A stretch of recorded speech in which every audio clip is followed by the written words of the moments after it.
Welcome to Self-Helpful. I'm your guide, Kevin Miller, and I curate the sea of new personal development messages to bring the most influential leaders onto this show. Join me as I question my guests to better understand their counsel so we can all integrate the wisdom into our lives, because we all want to elevate our own experience and improve the way we show up for others. The Self-Helpful Podcast is presented by Ziglar, your premier source for equipping coaches. Visit Ziglar.com.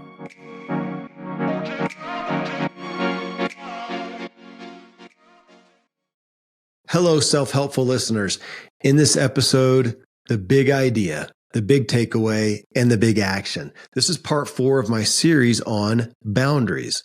And this is my second series on boundaries in 2 years now, because it's such a struggle for me. And according to the research, it is for you too. We don't do boundaries well because it rubs against our very desires to serve and put other people first, which is great. I mean, it really is. And the culmination of this series and concept of boundaries is that your heart is in the right place. Mine is too. But our methodology is backwards and it's not serving us well. It's not serving others well. We're doing it wrong. Good intent, glorious intent, but ineffective execution. So sit with me a moment while I discuss 3 aspects of what I see as the big idea, the big takeaway, and the big action regarding boundaries. And those big idea, big takeaway, big action, those are new titles that I'm going to be naming all my part 4 series episodes in these series on. If I don't help you and me come to just that, a big idea, a big takeaway, and a big action, then I'm not doing my job for any of us. You can also watch any of these episodes, the full thing, on YouTube. Just search for Self-Helpful with Kevin Miller.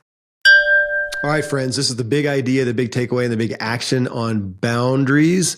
And it really came down to 3 primary points for me. Number 1, here's a story. I got a lot of kids. I want to be their hero, right? I want to truly serve them selflessly and valiantly. But here's a true story on how I went wrong with boundaries. I think it showcases it fairly well. Back in the early 2000s, I was still an elite cyclist. And I had 3 young kids, which was rare in the cycling world. But we traveled a lot. My wife and I did with the kids. We'd travel a lot. So we'd sleep in hotels and different places. And the first intent was to give the kids the best place to sleep, right? It didn't work well. What we found, it took us a while, but oh my gosh, we'd get up in the morning. They slept great. We didn't. Well, we're the ones taking care of them with our attitude, good or bad, our emotions, and even just our energy and exhaustion. Not to mention, I'm racing, trying to win a buck to help feed the family. And I gave myself the worst sleep. Now, it doesn't mean that we then threw them out in the gutter, but it was like, oh my gosh, let's figure out sleeping arrangements and protect our sleep. Make sure that we're in a quiet place and we're not being disrupted by the kids. It makes me think of co-sleeping that some people do. And I'm not going to talk against that. There's pros and cons of that. But one of the issues is, are you sleeping well? Is having that kid seems nice and comforting, but are you getting poor sleep? I think about that with people, even married couples who are intent upon sleeping together, even though one of them snores and keeps the other awake. Is it really serving anybody? And you're up the next day and you're not rested well.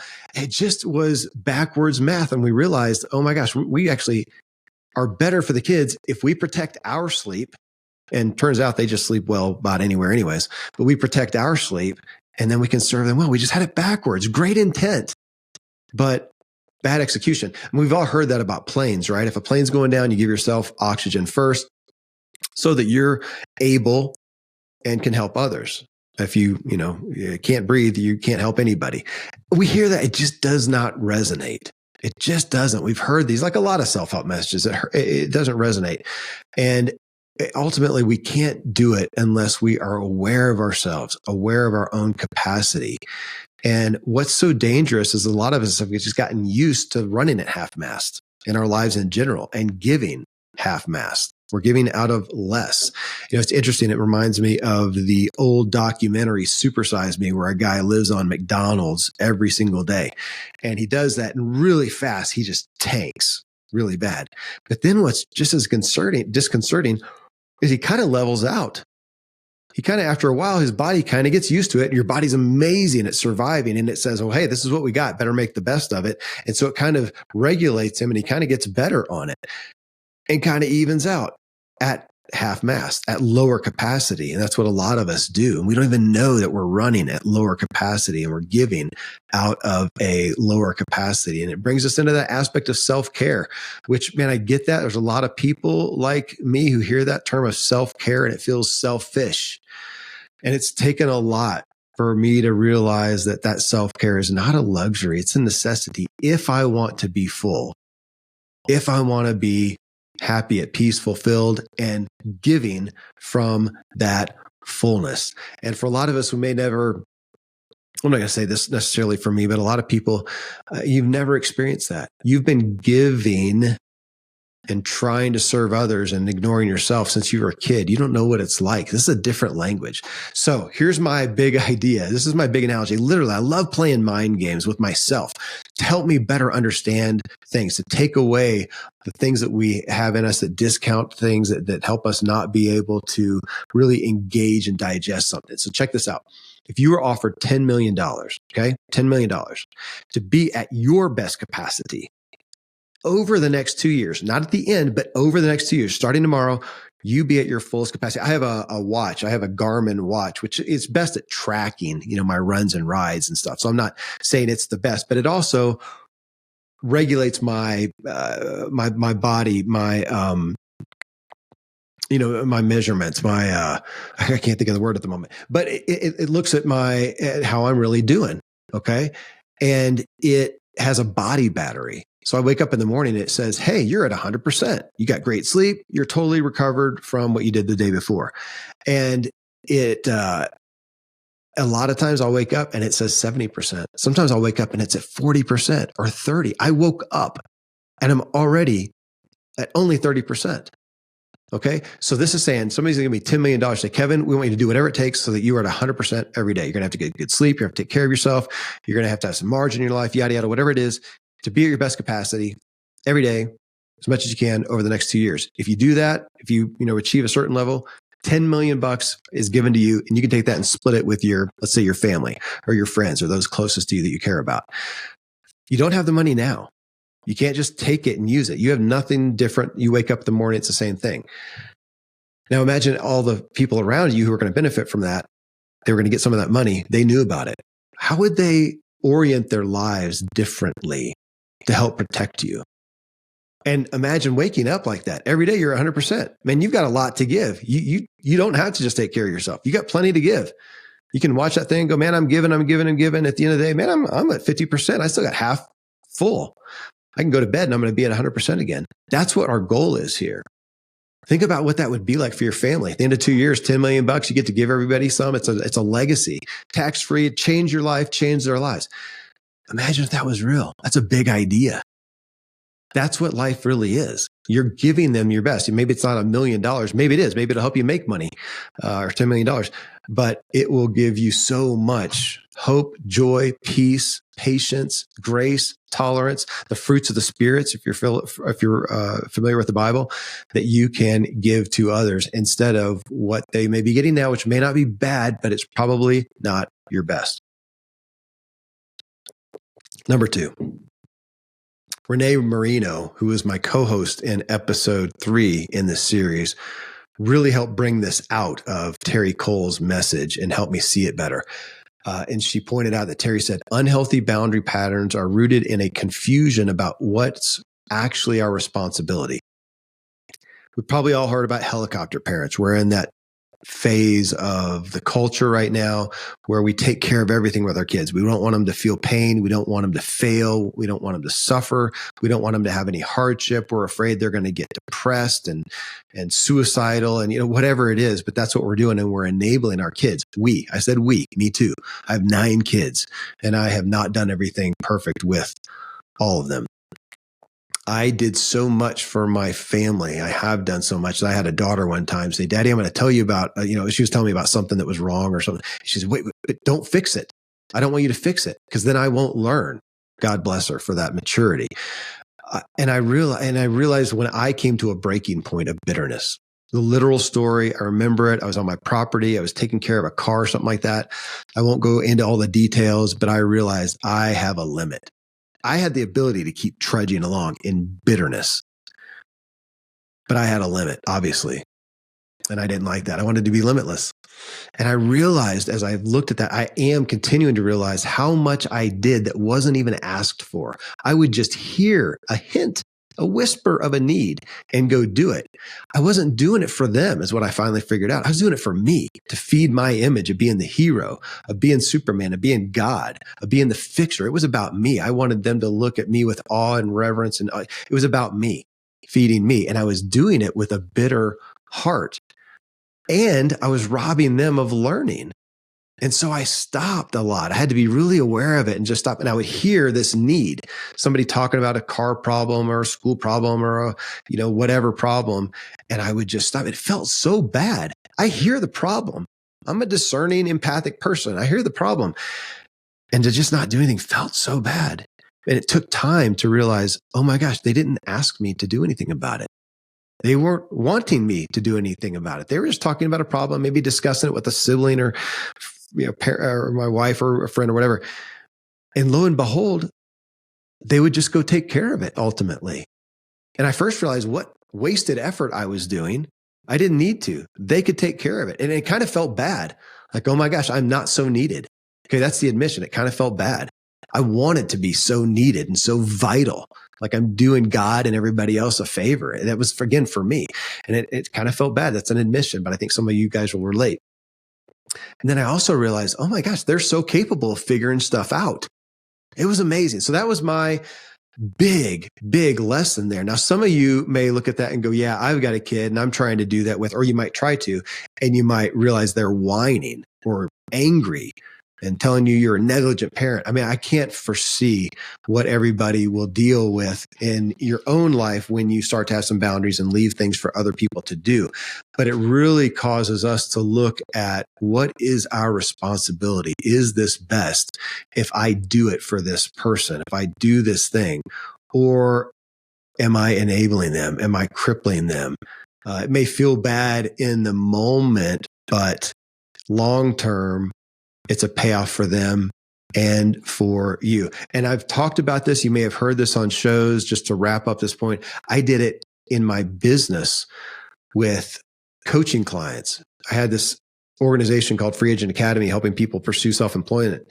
And they would join, pay a monthly membership fee. And then I'd have personal coaching clients, which pay thousands of dollars, whatever. I took so much responsibility for their outcomes, their feelings, everything, that I burnt myself out. Well, who did I help then? Nobody. And guess what? Literally to this date, I have not coached many clients. I have not taken many consultation gigs. I have people who are interested and I just don't. And I could help a lot of people. I have a capacity just like you do in certain areas of helping people. And I don't do it a lot. I burnt myself out that I don't have a huge desire, even though I know I could help people for. What a shame is that? Yeah. And I may offer sometimes. At this point, I don't really necessarily need to, but it's a good lesson. Number 3, boundaries start internally, not externally. It was, again, Renee Marino, who started off our show together. And she said, gosh, after listening to Terry Cole talk, she said, I realized I've always thought of boundaries as my boundaries to create for another person, right? Like there are so here are my boundaries in my exterior relationships with you. But it's so much about the boundaries we create within ourselves. All right. I hear that. You hear that. I'm grappling with this one. This is a difficult one for me to understand. So I'm going to talk through it with you. I want to say, Eureka, I've got it, but I don't. So I'm grappling. And here's one thought. It's not the fullness of this concept, but one thought. I thought about food. I have food sensitivities, a handful of foods. Nightshades, which are peppers, potatoes, eggplants, tomatoes. It's not an allergy, but my body just doesn't do well with it. I feel poorly. Corn and corn derivatives. Eggs.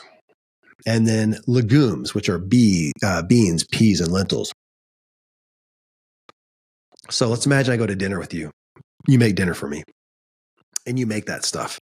Okay, we got, potatoes, corn, eggs and some beans. And I'm probably going to eat some. That would be my tendency. I'm going to eat some.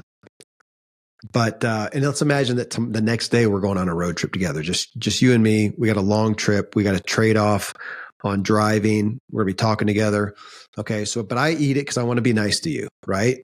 I don't have a boundary to say no, so I'm going to be nice to you. I'm going to eat it. I want to love you. It sounds so good, right? Of course, I'll suffer some, but I'm going to serve you. I don't want to dish your meal and stuff. That sounds good. The next day, what happens? Well, I slept really bad, spent half the night in the bathroom. I got intestinal pain, whatnot. So we get on the road trip together and I'm not feeling too chipper. I'm not feeling too hopeful and joyful and like having great conversation. My guts hurt. We got to keep stopping to go to the bathroom constantly, really killing our time because I got to go to the bathroom. And so I'm kind of groggy and then I fall asleep. You're wanting to have a conversation. You were looking to really connect and I'm asleep, man. It was a bad night's sleep. I can't even do my fair share of driving because I'm so sleepy and groggy or whatever. And I'm short with you. So did I serve you best by eating that food, trying to please you in the moment and not having my own boundary of going, gosh, thank you so much. I'm so sorry. I feel so bad, but it'll make me be so much worse for you tomorrow, the whole day. So I'm going to say, no, you may be disappointed for a moment, but you're going to be far more disappointed if we spend a whole day with me being cranky, sleepy, and in the bathroom. Okay, I really like that analogy for the overall aspect of boundaries, but thinking about internal boundaries, I still don't know if I'm really getting it with that one. So then I'm thinking about my own mindset and my emotions. Do I have boundaries on what I let myself dwell on, what I let myself worry about, what I let chew on my mind that takes me down? Another aspect of that too, with emotions that my own therapist would talk about is letting myself have some of those bad emotions, allow myself to feel bad. I haven't done that. Can I have I don't know how to put that into a boundary. Maybe I put being able to feel outside of my boundaries and said no to that. I need to let them in and let myself be sad. I had a friend one time that said that. He said, man, I realized that I need to let myself be sad, let myself feel disappointed. Not let it consume me, overwhelm me, incapacitate me. But that's new for me. And can I allow others to feel bad, as well? Do I allow myself to harm myself? And I'm not talking about cutting or doing something terrible, but I love to celebrate. I love good food and good drink and whatnot. And that's great, but maybe not every day.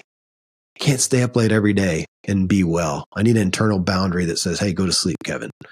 I need an internal boundary that says, man, I'd love to have cheesecake again, but I'm not going to sleep well. I'd love to, watch something crazy, a show or whatever. Man, it's going to amp me up. I'm not going to sleep well, or it may cause me to worry or whatever. You have to judge it. This isn't across the board thing of what you should and shouldn't do, shouldn't eat, whatever. But what are you doing that you don't have a boundary with for yourself that is to your detriment? Do you care for yourself? Do you stand up for yourself? This is all so personal, but what are your personal boundaries for you? And mine may be different than what you need. It's going to cause some journey to self-awareness that you may not have. Most of us don't have. So let me try to summarize some of this. Big idea and takeaway and action. Number one, I serve everyone better if I keep myself well. When I give out of bitterness or exhaustion or to feed my own self-image and my own self-image needs, it's not serving others best. I can give out some crumbs, but I want to give them a full meal. And to do so, I have to budget how much I give others with how much I give myself. And this is not so much, I thought, it's not self-protection so much, but more about self-equipping, if you will, so that I can equip others. I serve them best by being at as full a capacity as possible. And there's always exceptions. There's going to be days. There's going to be a week. There's going to be a cycle where something happens, life happens, and you just got to do your best and trudge along and give some crumbs. And God bless you for giving some crumbs instead of nothing. Okay. But that's not where we want to live. And that's where most of us just end up. And that's where we are the rest of our life, giving out what little crumbs we have for others because we haven't got much within us. We've got to take care of us to take care of others. You hear this, but you'll likely, a lot of you like me, have no idea what that looks and feels like. Go back to that analogy of being promised 10 million bucks. If you take care of yourself for the next 2 years, be at your fullest capacity, you would have to make changes. And if everyone were on board, they would be helping you. You may talk about this analogy. Take this to the dinner table and say, look, guys, I heard this dude, he had this idea, maybe crazy, but what do you think? If we were promised, I was promised 10 million bucks I could split with you guys. If I was at my fullest capacity, what would you say? I think you'd be surprised likely at what they would say. Yeah, you need to sleep better. You don't take care of yourself. You need to eat better. Maybe take some time away. Maybe go on a vacation by yourself. Who knows what you would hear if you have caring people. Again, you gotta gauge that by the people around you. Interesting concept that I am probably going to try myself. Big idea, takeaway, and action number 2 about what we take responsibility for. When we overserve, I think we're just generally doing it for ourselves, and that's a hard pill to swallow, but we need to look at that. When we are over-serving, it's probably not because of the needs. We're not probably a victim, but we're doing it to feed something in us, and we're robbing other people of taking care of themselves and the fulfillment and pride that they can get from that. And I would say to question yourself before you do for others, have you been asked? And even if you have been asked, is that something you should be responsible for, or should that person, would you serve them best, even if it's hard, by saying that's something that they need to do for themselves? Is it helping them or enabling them? And doing that again, you may get kickback. You may get somebody irate with you, but you got to look at what the cost will be initially. And man, I'm saying this as I'm the most conflict averse person you'll ever hear, but it may cost initially, but I do realize it gives a better ROI, return on investment, on the back end. And I've gotten to see this with my kids, and I didn't get any harsh kickback from them. So I'm just saying that with compassion for those of you who may have harsh kickback. But my feeling is we've got to be aware and question ourselves before we do for others. We've got to be aware and question ourselves before we instinctively just start to do something for someone else. Check your heart, check your intent. Who are you doing it for? Is it really for them, or is it for you? Will it serve the person best for you to do something for them, or will it serve them best for them to do it? If you're doing it, how's your heart? Is your heart bitter? And if it's bitter, this is what I realize. If I'm doing it for somebody and my heart's bitter, it's kind of like I'm hurting them. They don't even know. They don't have the chance to say, oh, no, I'll take care of it. I'm hurting them in secret. They don't get a chance. So be aware and question before you do for others. Last one, big idea, takeaway, and action number 3, those internal boundaries. If we don't have some personal internal boundaries between us and us, we're going to struggle to have any boundaries with others. But it takes knowing ourselves. Again, my downfall. We've just done a series on emotional intelligence. I am emotionally unintelligent. On the scale, I'm low. Doesn't mean I don't have any, but I am just naturally low, or learned low, either way. I've done well in pushing myself and getting out performance, using myself like a tool. And I've lived like that, like I was a tool to be used to accomplish things. And that's what I was for myself and for others. And that was using myself. Listen to this. This is what I came to in this pondering here. I was using myself, not knowing myself. Imagine doing that to somebody else, saying, no. I have a relationship with this person. I just use them. I don't know them. I just use them. It's terrible. Well, think about it for yourself. Do you just use yourself, or do you know yourself? I have used myself. I have not known myself well. So I'm working on it. It's one of my primary drives to focus on my book, What Drives You.